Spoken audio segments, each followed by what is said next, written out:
दोस्तों मुकेश अंबानी आज भारत ही नहीं बल्कि एशिया के सबसे अमीर आदमी हैं। जी हाँ, और उनकी वेल्थ में एक नहीं बल्कि उनके कई बिजनेसेस का हाथ है। फिर चाहे वो टेलीकॉम सेक्टर हो या फिर रिटेल, आज वो हर एक फील्ड को डोमिनेट कर रहे हैं और रिलायंस की पावर बढ़ती जा रही है। लेकिन अंबानी और रिलायंस का बिजनेस आखिर कितना फैला हुआ है, उन्होंने कैसे इस बिजनेस को एक्सपैंड किया और क्या रिलायंस की बढ़ती हुई डोमिनेंस भारत के लिए एक अच्छी चीज है? आइए जानने की कोशिश करते हैं आज के इस वीडियो में, तो बस बने रहिएगा वीडियो के अंत तक हमारे साथ। लेकिन दोस्तों, वीडियो शुरू होने से पहले अगर आप चैनल पर नए हैं या आपने अभी तक चैनल को सब्सक्राइब नहीं किया है तो चैनल को सब्सक्राइब करना और बेल आइकन दबाना बिल्कुल ना भूलें। दोस्तों, वैसे तो रिलायंस की शुरुआत एक टेक्सटाइल बिजनेस के तौर पर शुरू हुई थी, लेकिन आज का रिलायंस अपनी उस इमेज से बाहर आ चुका है और वो अब दूसरी फील्ड्स में ज्यादा एक्सपैंड कर रहे हैं। जी हाँ, अगर हम रिलायंस की डोमिनेंस की बात करें तो इसका सबसे सीधा उदाहरण हमें जियो के केस में दिखता है। जियो से पहले 1 GB डेटा के लिए लोगों को 150 से 200 रुपए खर्च करने होते थे और उस समय इंटरनेट की स्पीड भी भारत में बहुत अच्छी नहीं थी। यही गेम में एंटर होता है जियो, जो कि सितंबर 2016 में अपने लॉन्च के वक्त ये ऐलान कर देता है कि वो सभी जियो यूजर्स को साल के अंत तक फ्री अनलिमिटेड डेटा और फ्री अनलिमिटेड कॉल्स ऑफर कर रहे हैं। बस कर क्या था, आपने देखा ही होगा कि किस तरह से जियो के सिम कार्ड्स खरीदने के लिए लोगों ने स्टोर्स के आगे लाइन लगानी शुरू कर दी और बहुत से लोगों को तो ये 4 से 5 दिन तक वेट करना पड़ रहा था एक सिम कार्ड खरीदने के लिए। इसके बाद जब साल का अंत आया तो रिलायंस ने अपना हैप्पी न्यू ईयर ऑफर भी निकाल दिया, जिसमें उन्होंने मार्च 2017 तक के लिए अपनी फ्री कॉलिंग और डेटा वाली स्कीम को एक्सटेंड कर दिया था। ये मूव बाकी कंपनीज को कितना नुकसान पहुंचा रहा था, इसका पता हमें ऐसे चलता है कि एयरटेल जैसी कंपनीज ने जियो के खिलाफ कोर्ट में केस भी कर दिया था। जी हाँ, जहां उन्होंने दावा किया कि इस तरह के फ्री ऑफर्स लेकर एक अनफेयर तरीके से जियो बाकी कंपनी से कम्पीट कर रहा है और इस पर रोक लगानी चाहिए। लेकिन कोर्ट का फैसला जियो के हक में ही गया, क्योंकि कोर्ट का ये मत था कि जियो तो अभी एक नई कंपनी है, तो वो कैसे अपने कॉम्पिटिशन को नुकसान पहुंचा सकती है, और अगर बाकी कंपनीज को उनका मुकाबला करना है तो वो भी इस तरह के स्टेप्स ले सकते हैं। ऐसा हुआ भी, आज भारत की सभी टेलीकॉम कंपनीज जियो से प्राइस पर कम्पीट कर रही है, लेकिन 30 करोड़ यूजर्स के साथ जियो अभी भी नंबर 1 पोजीशन पर बना हुआ है। दोस्तों, टेलीकॉम के बाद रिलायंस ने रिटेल इंडस्ट्री को भी टारगेट किया था। आपको याद ही होगा कि फ्यूचर ग्रुप, जिसके अंडर बिग बाजार जैसे ब्रांड्स भी आते हैं, जब उनकी और रिलायंस की डील हो रही थी तो अमेजॉन उन्हें कोर्ट में ले गया था। अमेजॉन ने फ्यूचर ग्रुप की कंपनी फ्यूचर कूपन्स में 49% स्टेक खरीदे थे और फ्यूचर कूपन्स के पास फ्यूचर रिटेल के 4.8% शेयर थे। अमेजॉन नहीं चाहता था कि अब रिलायंस फ्यूचर ग्रुप के रिटेल बिजनेस को खरीदे, लेकिन जब मामला एक लीगल बैटल में बदल गया तो भारत की कंपटीशन कमीशन ने ये डिसाइड किया कि रिलायंस और फ्यूचर ग्रुप की डील तो सही है, लेकिन जो अमेजॉन ने फ्यूचर कूपन्स में स्टेक खरीदा था वो गलत था। इसके बारे में भी अगर आप डिटेल में एक वीडियो चाहते हैं तो हमें कमेंट सेक्शन में जरूर बताइएगा, तभी हम इसके बारे में ज्यादा जानकारी दे पाएंगे। लेकिन वापस से मेन मुद्दे पर आए दोस्तों, तो इसके बाद रिलायंस यहीं पर नहीं रुका, बल्कि रिटेल में वो बाकी सेक्टर्स की भी टारगेट करने लगा। जी हाँ, जैसे फैशन सेक्टर में खुद को स्टैब्लिश करने के लिए उन्होंने आजियो और रिलायंस ट्रेंड जैसे वेंचर्स शुरू किए और साथ ही बहुत सारे ग्लोबल ब्रांड्स को भी अक्वायर कर लिया, जिससे कि इस मार्केट में भी उनका स्पेस बन जाए। आज रिलायंस रिटेल के सेक्टर में भारत का सबसे बड़ा प्लेयर है और उनके पास 14,000 से भी ज्यादा स्टोर्स हैं। रिलायंस ने FMCG सेक्टर में भी कोका कोला और पेप्सी जैसे ब्रांड्स को बीट करने के लिए कैंपा कोला को अक्वायर करके रीलॉन्च कर दिया था और आज वो इन दोनों ब्रांड से सस्ती सॉफ्ट ड्रिंक्स मार्केट में बेच रहे हैं। रिलायंस ने अपने कैंपा कोला बिजनेस को भी एक्सपैंड करने के लिए कई सारी डोमेस्टिक और इंटरनेशनल कंपनीज को अक्वायर किया है दोस्तों, जो कि उनकी लॉजिस्टिक्स की प्रॉब्लम को भी सॉल्व कर सके।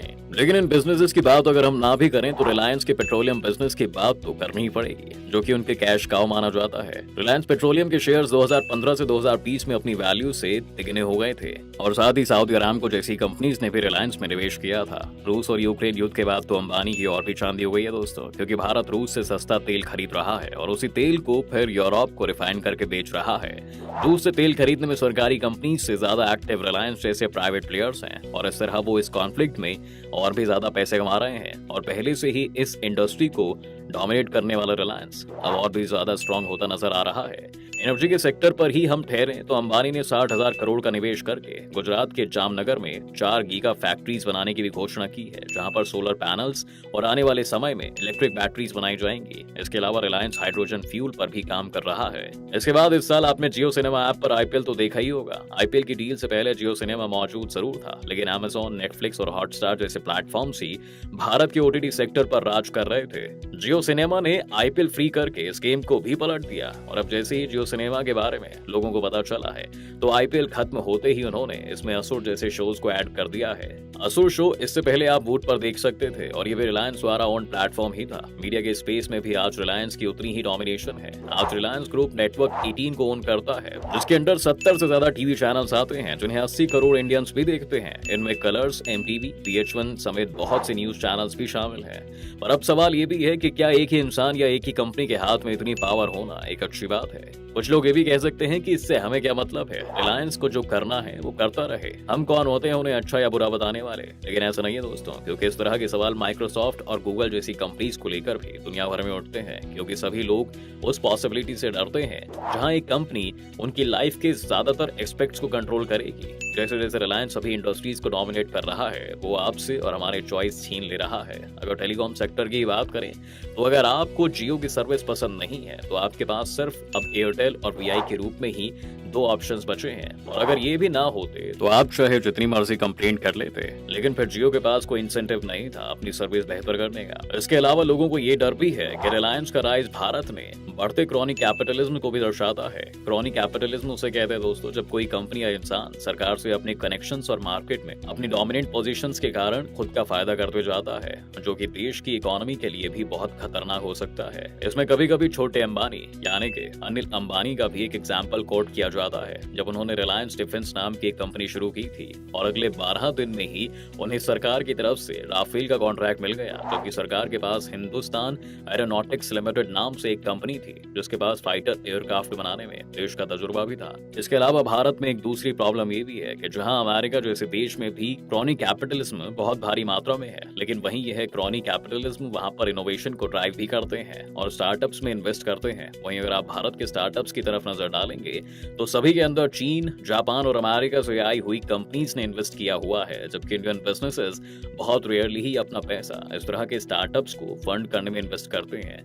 पर ऐसा भी नहीं है दोस्तों कि कंपनी का फायदा होने से देश का फायदा नहीं होता। हमारे पास साउथ कोरिया और सैमसंग का उदाहरण भी है। आज सैमसंग साउथ कोरिया को पूरी तरह से डोमिनेट करता है और वो मोबाइल फोन से इंश्योरेंस तक सभी कुछ बेचता है। सैमसंग का कोरिया की ग्रोथ में बड़ा योगदान है, लेकिन साथ ही साउथ कोरिया में भी सैमसंग की बढ़ी हुई इन्फ्लुएंस के कारण कई सारे स्कैंडल्स अब सामने आ रहे हैं। जी हाँ, इसलिए ये एक दो धारी तलवार है जो देश का फायदा भी कर सकती है और नुकसान भी। लेकिन लोग अपनी राय जल्द नहीं बदलते हैं। जिन्हें अंबानी के इस राइज को देखकर खुशी मिलती है वो अब भी उस पर उतना ही गर्व कर रहे होंगे, और जिन्हें ये राइज चिंताजनक लगता है वो अब भी इससे परेशान है। लेकिन हमारे लिए जरूरी है कि हम इसमें एक बैलेंस ढूंढें और सिचुएशन को किसी का फैन बनकर ना एनालाइज करें। और आपका इस पूरे मुद्दे पर क्या सोचना है, अपनी राय हमें कमेंट सेक्शन में जरूर लिखें। उम्मीद है दोस्तों आपको आज के इस वीडियो में काफी कुछ नया मिला होगा। अगर आपको ये वीडियो पसंद आया है तो वीडियो को लाइक करें और अगर आप इस चैनल पर नए हैं तो जाने से पहले चैनल को सब्सक्राइब करना भी ना भूलें।